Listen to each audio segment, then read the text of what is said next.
ya Papua Tengah, anggaran pembangunan kantornya belum ada, hampir semua yang dijanjikan oleh pemerintah pusat itu belum ada. Bagaimana kita mau evaluasi kalau anggarannya saja belum ada? Sehingga penganggaran untuk pemekaran di 4 provinsi itu ada yang sampai tidak ada anggarannya untuk Papua Tengah tadi. Ya, bayangkan untuk kantornya dan lain-lain sama sekali tidak ada dianggarkan sampai hari ini. Ini bagaimana ini? Sebenarnya karena ini janji kita sendiri pada waktu memekarkan 4 provinsi ini dengan disertai dengan pembiayaan yang ditanggung oleh pemerintah pusat. Tapi kok kenyataannya bisa terabaikan ya, terlupakan dan sebagainya. Bismillahirrahmanirrahim. Assalamualaikum warahmatullahi wabarakatuh. Selamat siang, salam sejahtera buat kita semua. Salam. Om Swastiastu, Namo Buddhaya, salam kebajikan.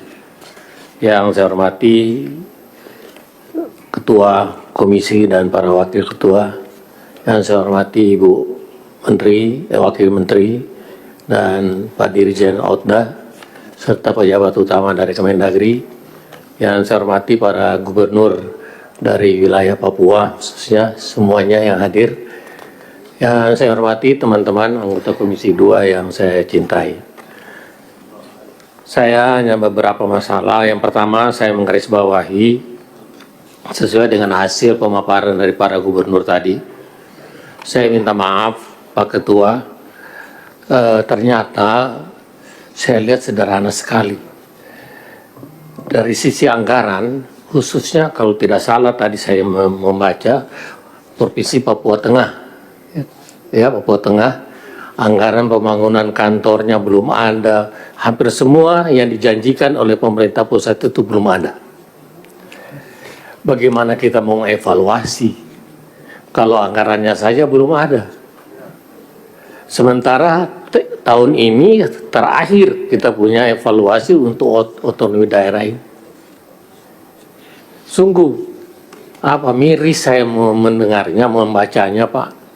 Artinya kita terus terang tidak komit, pemerintah pusat tidak komitmen dengan pernyataannya seperti tadi sudah disampaikan oleh Pak Komar, bahwa pada saat mau memekarkan daerah Papua, itu sudah dijanjikan untuk pembiayaan tertentu, khususnya infrastruktur, kantor, air minum, dan lain-lain. Yang lucunya, pada penganggaran setiap tahunnya, kok ini tidak terkawal?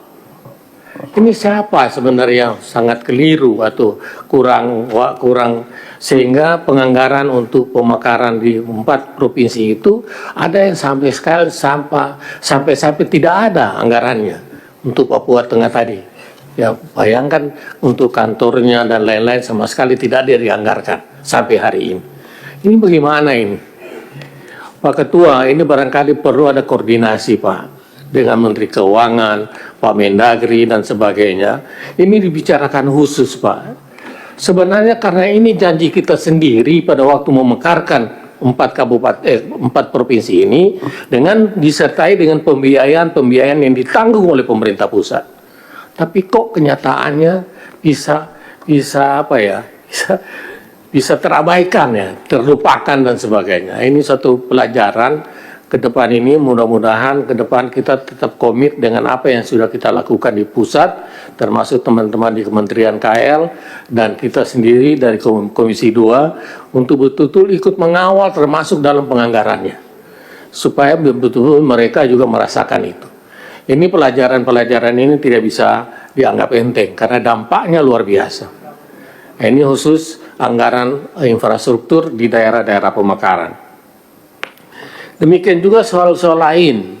Saya yakin dan percaya para gubernur di dalam menata manajemen ASN pasti saat ini dalam kesulitan untuk mengisi perangkat-perangkat daerahnya. Maaf para gubernur, saya juga pernah PJ, ya saya PJ pemekaran kabupaten, jadi mulai dari nol sampai dengan terbentuknya pemerintah kabupaten, pemerintah definitif, dan perkantoran, dan segala-galanya. Jadi saya juga merasakan kesulitan bapak-bapak. Seperti apa kesulitannya mencari tenaga-tenaga yang pantas, yang pas untuk menduduki jabatan-jabatan. Apalagi dari satu provinsi melahirkan beberapa provinsi-provinsi baru yang lain. Pasti sumbernya dari satu atau dua, dari Papua Barat atau dari Papua Induk. Kemudian itu akan dibagi kepada 4 provinsi yang lain. Nah ini yang luar biasa. Nah mudah-mudahan dengan adanya nantinya pelatihan-pelatihan seperti saran dari Pak Komar dan Pak Taufik ya. Jadi saya kira itu barangkali bisa mengatasi masalah-masalah manajemen kepegawaian yang akan datang di provinsi-provinsi pemekaran. Nah, ini barangkali betul-betul harus menjadi perhatian yang serius khususnya bagi para gubernur daerah otonom pemekaran. Yang ketiga, saya ingin menggarisbawahi pernyataan dari Gubernur Papua Selatan yang tadi mengatakan bahwa provinsinya ada penilaian dari pemerintah pusat adalah termasuk rawan keamanan. Ya, begitu ya, Gubernur Papua Selatan. Oh, Papua Pegunungan, maaf, Papua Pegunungan. Kalau tidak salah begitu Pak Gubernur ya pernyataannya. Nah itu yang saya mau tanya Pak. Istilah rawan keamanan menurut kacamata Bapak sebagai gubernur terpilih saat ini itu seperti apa Pak? Jangan sampai kami ini hanya membaca berita-berita hoax dan berita-berita yang tidak bisa dipertanggungjawabkan. Karena menurut berita masih ada penghadangan, masih ada pembunuhan, masih ada pembalakan dan sebagainya. Barangkali ini bisa Pak Gubernur menceritakan sedikit supaya kami yang dari luar melihat, mendengar, ya bisa juga tenang, apalagi ada keluarganya di daerah Provinsi Papua secara keseluruhan dan ke Provinsi Papua Pegunungan secara khusus. Itu barangkali khusus untuk para gubernur. Dan terakhir, minta maaf Ketua, saya berhubung karena kita dalam rangka evaluasi daerah otonom baru di Provinsi Papua, walaupun saya tahu moratorium itu belum ada, tapi saya ingin mengutip statement dari Pak Wakil Menteri Pak Bima Arya ya, bahwa kemungkinan moratorium sudah akan ada ada kelonggaran, ada selektif atau apa istilahnya. Maka saya minta melalui Menteri Dalam Negeri bahwa usul-usul pemekaran dari semua provinsi di daerah Indonesia itu sudah ada di Dewan Pertimbangan Otonomi Daerah. Saya yakin dan percaya Pak Dirjen Otda sudah sangat paham dan tahu persis.